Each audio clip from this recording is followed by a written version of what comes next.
इस फिल्म की जो मेकिंग है वो बहुत ज़्यादा इंटरेस्टिंग रही। मेरी ज़िंदगी में किसी भी फिल्म की मेकिंग इतनी इंटरेस्टिंग नहीं रही है। हम कई स्टेट में गए, ऐसी जगहों पे गए कि जहाँ मैं पहले नहीं गया था, ऐसी जगहों पे भी गए जहाँ पहुँचना मुश्किल है। मेन हाईवे पर नहीं थे, अंदरूनी रास्तों से जा रहे थे, कुछ पुराने ढाबों पे खाना खा रहे थे, ऐसी म्यूज़िक सुनाई दे रही थी जो यूजुअली सड़कों पे या शहरों पे नहीं होती है। तो वहाँ की ज़िंदगी के साथ इंटरेक्शन जब हमारा हुआ तो बहुत सारी चीज़ें इंटरेस्टिंग आती जा रही थी। तो हमारा ये इरादा था कि इन चीज़ों को भुला नहीं देना चाहिए। ये चीज़ें मुझे लग रहा था कि किसी तरह से फिल्म के साथ साथ ये चीज़ें भी प्रदर्शित हों, बाहर ऑडियंस की तरफ आएँ। और तो हम लोगों ने एक हाईवे डायरीज़ का प्लान बनाया कि हम लोग इन चीज़ों को रिकॉर्ड करते रहेंगे, शूट करते रहेंगे, बात करते रहेंगे उस एक्सपीरियंस के बारे में जो हमें हाईवे फिल्म शूट करने के दौरान हुआ था, और उसको हम अब प्रेजेंट कर रहे हैं हाईवे डायरीज में। मुझे एहसास तब हुआ जब तीसरे चौथे दिन जब हम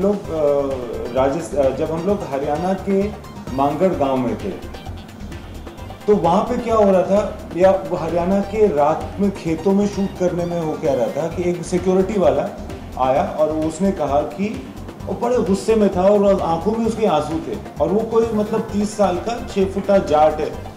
और तो पता चला कि क्या हो गया, तो ये कि उसको वहाँ के गांव वालों ने थ्रेटन किया। जब उसने कहा कि तुम चुप रहो और बोलो मत, शूटिंग चल रही है, तो 4-5 लोगों ने गन निकाल दिया उसको और उसको थ्रेटन करने लगे। तो मुझे लगा कि इस तरह के इंसिडेंट्स जो हो रहे हैं ना, देखो बुरा कोई भी नहीं होता, चाहे उसके पास गन हो या ना हो, बट मुझे लगा कि बहुत इंटरेस्टिंग इंसिडेंट्स हो रहे हैं हमारे साथ। तो मेरे ख्याल से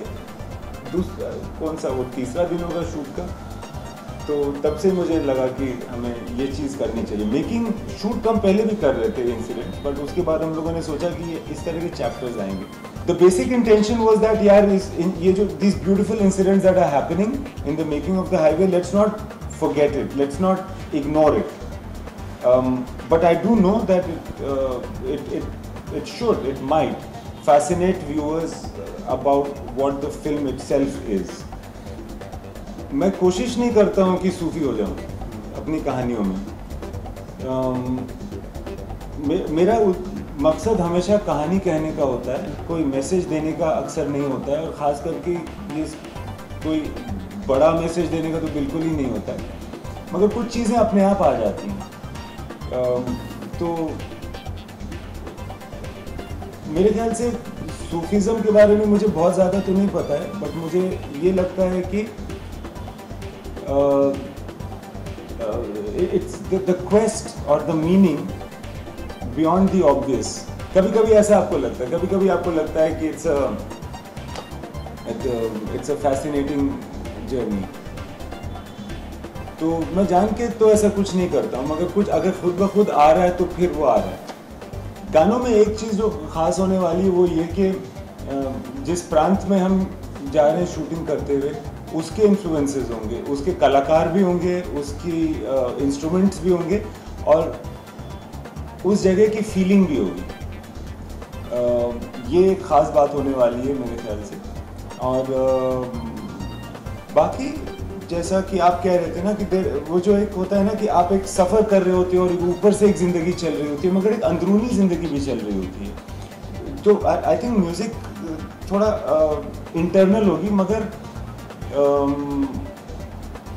फन म्यूज़िक होगी। That's what we are thinking of. हम सोच रहे हैं ना कि हिंदुस्तानी हो, उसमें एक पुरानी बात भी हो संगीत के अंदर, और उसमें बेसिकली मेलोडी ओरिएंटेड गाने हो, डेकोरेशन ओरिएंटेड ना हो।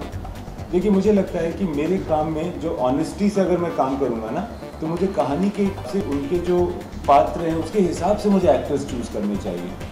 इसलिए नहीं कि मेरे पास ये एबिलिटी है कि मैं किसी बड़े स्टार को ले आऊँ, तो क्या होगा, उससे कोई फ़ायदा नहीं होगा। या तो आप वो कहानी मत बनाइए, वरना आप जो भी कहानी बनाएं उसमें सूटेबल एक्टर को लेना बहुत ज़्यादा ज़रूरी है उस कहानी के लिए। बिकॉज ओपनिंग के बाद फिल्म एक, आई फील जैसा कहते हैं ना कि फिल्म इज़ परमानेंट, हमेशा हमेशा के लिए रहती है। Stardom is not permanent. So I feel that you should make films with the honesty, you should cast films with the honesty of the requirement of that film. And ultimately in the longer run that will be the better thing to do. So मैं बस वो कोशिश कर रहा होता हूँ, which is why मुझे लगा इस फिल्म में ये एक्टर सूटेबल हैं, तो मैंने उस हिसाब से कास्ट किया. अब एक्सपेक्टेशन है, एक्सपेक्टेशंस चेंज होती है, मेरी भी कुछ एक्सपेक्टेशंस है खुद से. मेरी ये एक्सपेक्टेशन है कि मैं दुकानदारी कम करूं और कहानी ज़्यादा बताऊं, जिसके लिए मैं यहाँ पर आया हूँ, जिसके लिए ऑडियंस मुझे पैसे दे रही है, वो ज़्यादा करूँ. Highway is a relationship film on the roads. It's when you travel you discover more about the place you come from. तो I think highway is a discovery like that. आप जो जर्नलिस्ट होते हैं, ये आप हमेशा सवाल ऐसे क्यों शुरू करते हैं, ये आप लोगों को रिकॉर्ड करने की ज़रूरत नहीं है, ऐसे पूछ रहा हूँ कि अगर मैं रॉकस्टार के म्यूज़िक की बात करूँ, समझ रहे हैं आप हमेशा इस तरह से सवाल शुरू करते हैं. आप ऐसे कभी क्यों नहीं बोलते कि अच्छा मुझे आपसे रॉकस्टार की म्यूज़िक के बारे में ये पूछना है, अगर मैं रॉकस्टार की म्यूज़िक की बात करूं तो आपने ए आर रहमान के साथ फलाना. आपके हमेशा कंस्ट्रक्शंस ऐसे रहते हैं सेंटेंसेस के.